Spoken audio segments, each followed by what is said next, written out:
Howdy everyone. Sorry I've been gone a while. You know how life goes, things always just come up, but here at the lab we truck on little by little. Before we get started with the video, I'd just like to say thank you real quick for all the support and comments from you guys. I really enjoy interacting with you guys in the comments, and yeah, it's just cool to talk to other people in your hobby, I guess. In this video, I'll take you along the journey of me making my Helbrute for the Brothers Paradox. To start things off, I'll be needing a 3D print, since I'll be needing a Multi-Melta for a Dreadnought. There were some pretty good contenders, but I found this Contemptor Multi-Melta on Thingiverse and used it mostly as is, mostly because it was already supported. I only had to add an extra few. Now I know here in my footage I'm setting up Terminator Lightning Claws. I'll possibly be needing these in the future, and I don't like just printing for one thing, so I figured I'd go ahead and print out some to fill the build plate. I also stuck a cool mini I got off of my mini factory on the plate, since I wanted to print it for some time now, but never really had an excuse. Maybe I'll use them for a diorama or Mordheim warband down the line. After getting my space set up, I dumped this bag. In said bag is a recasted Forge Fiend. Most of these parts are clean and sanded already, since I have a lot of free time at work. I take some of these bits and some sticky notes and start drawing out the general master plan to help visualize what I'm trying to build, both for your sake, since you can't read my mind, and also for my own sake, because, well, you guys know me, I plan next to nothing about my life. Here I change to a nice work LED and start pinning the legs at the hip. Those of you who have seen my previous build, the Vanguard from Demon Souls, know that I have learned my lesson about structural integrity for real. I like a nice, solid build, and any kind of flexibility in the main structure just drives me up the wall. To start it off, I pin the legs together and bend the pin to adjust the pose in the legs, locking it all down with gel superglue when I'm happy with it. These are the hind legs of the Mauler Fiend kit, and they're not meant to stand this upright, so I carve out a little bit of the back of the hoof and green stuff it into place once there's enough room to accommodate this round ankle. Here I use green stuff initially, as there's plenty of time before it cures and hardens, and this will help me get the pose and the angle of the legs, and also adjust it to stand upright and be flat-footed against the base.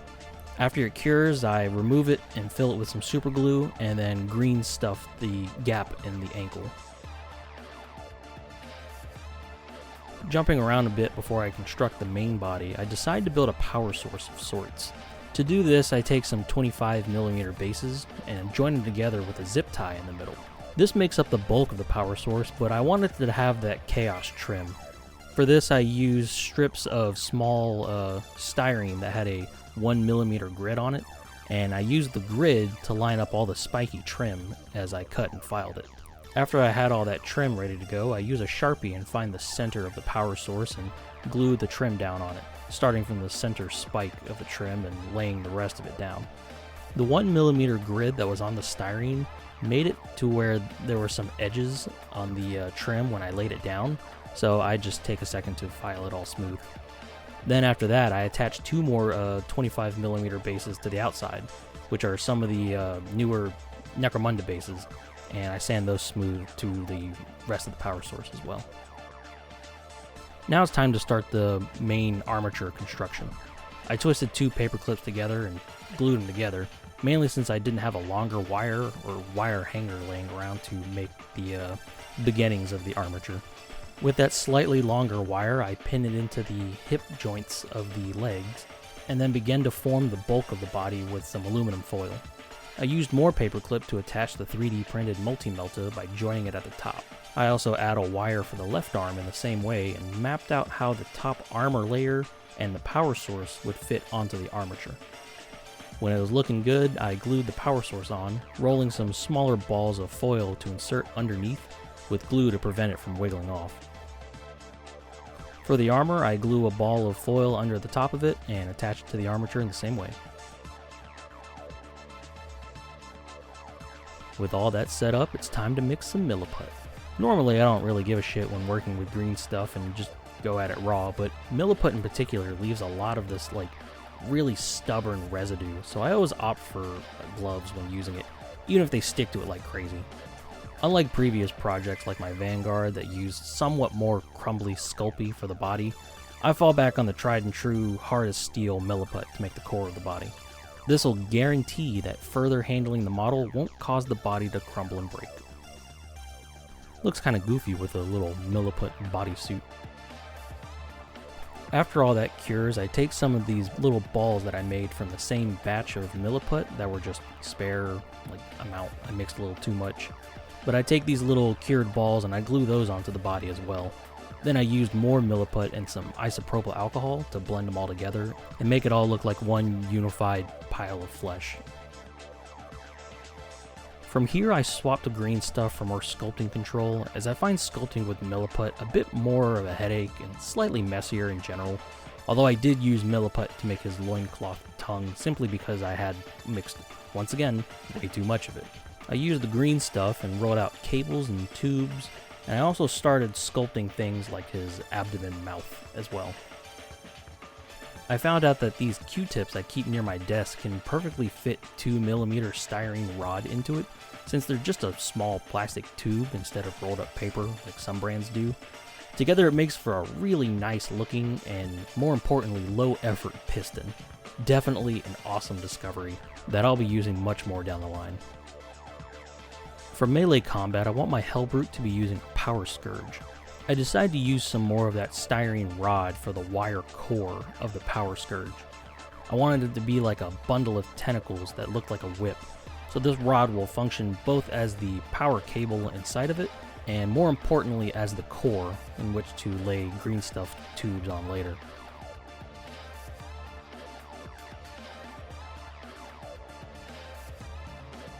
With some more green stuff, I get to filling out the body with more bubbled flesh up top and large lumps to serve as the base of the eyeball.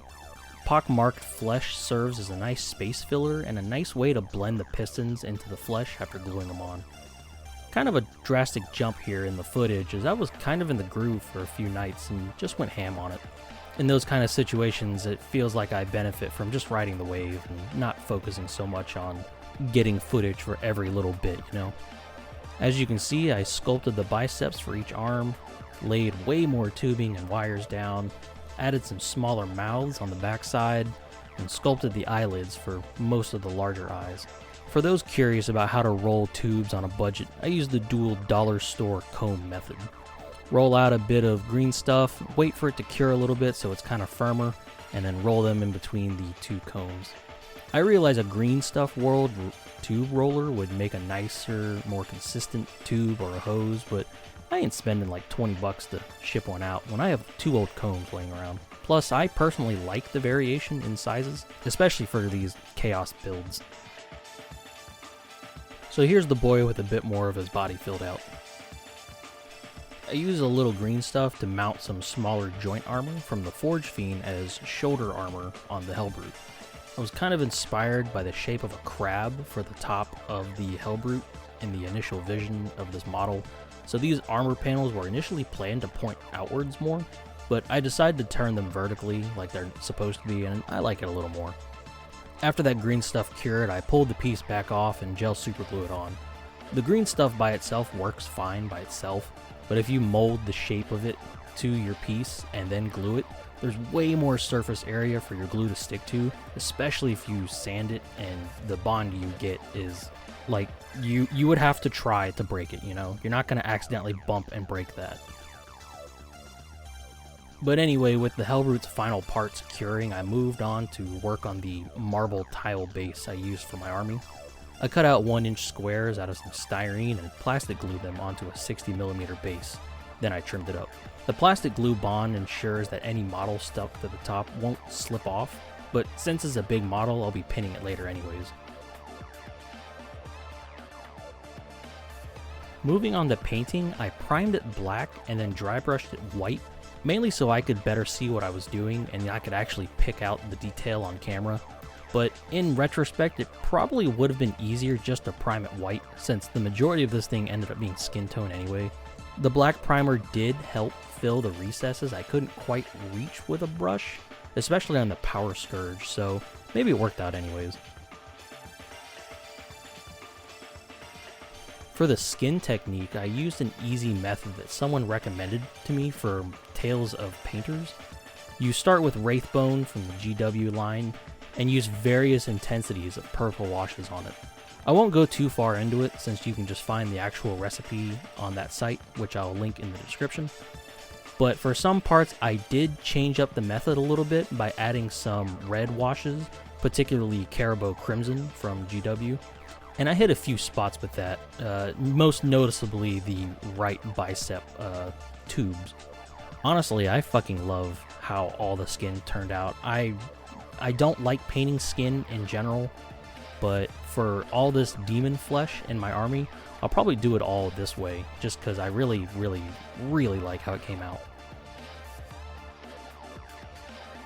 One of the main features on this Helbrute are the eyeballs on the front, and I wanted to make them bloodshot, so for the bloodshot effect, I glazed successive layers of Vallejo flat red onto the eyes, just using a wet, clean brush to feather it out towards the end.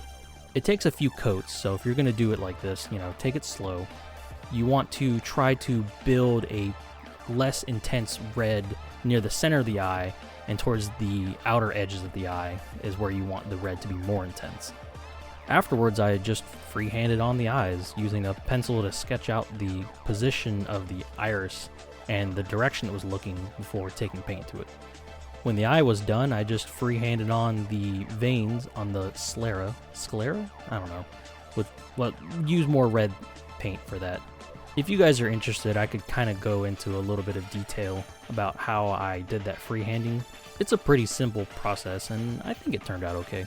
Each eye only took about 5 minutes to paint, and that wasn't a rush job or anything, so even with me taking my time, it still wasn't too intensive, and it still looks nice, so. With the skin and the eyes done, it was all pretty much downhill from here. The armor and the other metals just painted up like I'd normally paint black and metals, although for the armor panels, I washed them with a black wash on the trim, then highlighted them with a bright silver stippled on with a sponge. It gives off a nice chipped armor effect that's really noticeable on the top, and I like how it came out. I think I'm going to be painting the rest of the silver like this as well. But after that, I pinned the Helbrute onto the base, hit it with a gloss coat, and patted myself on the back for another job well done.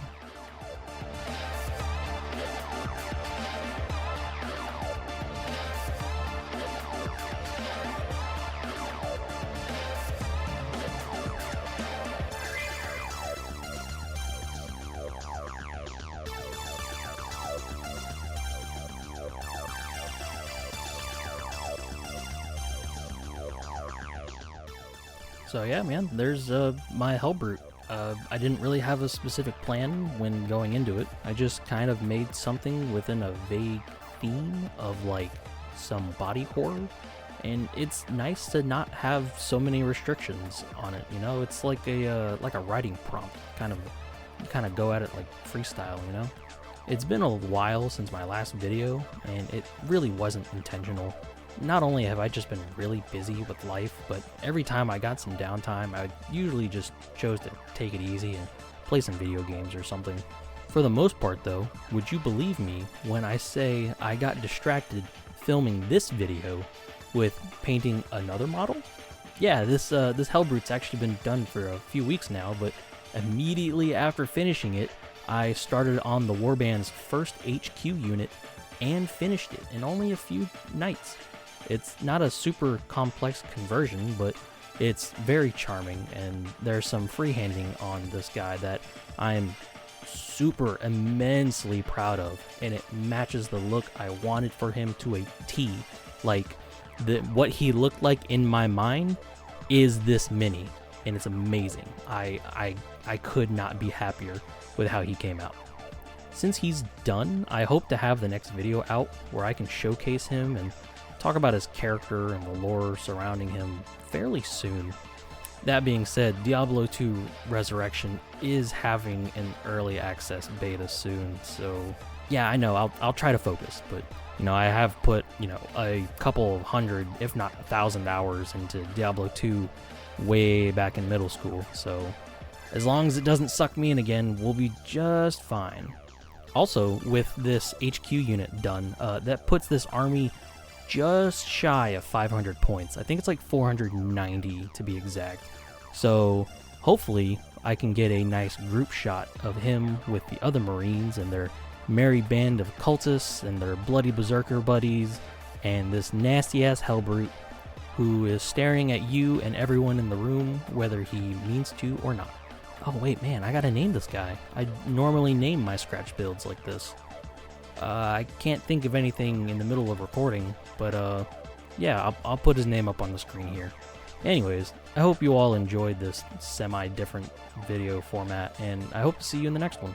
Take it easy.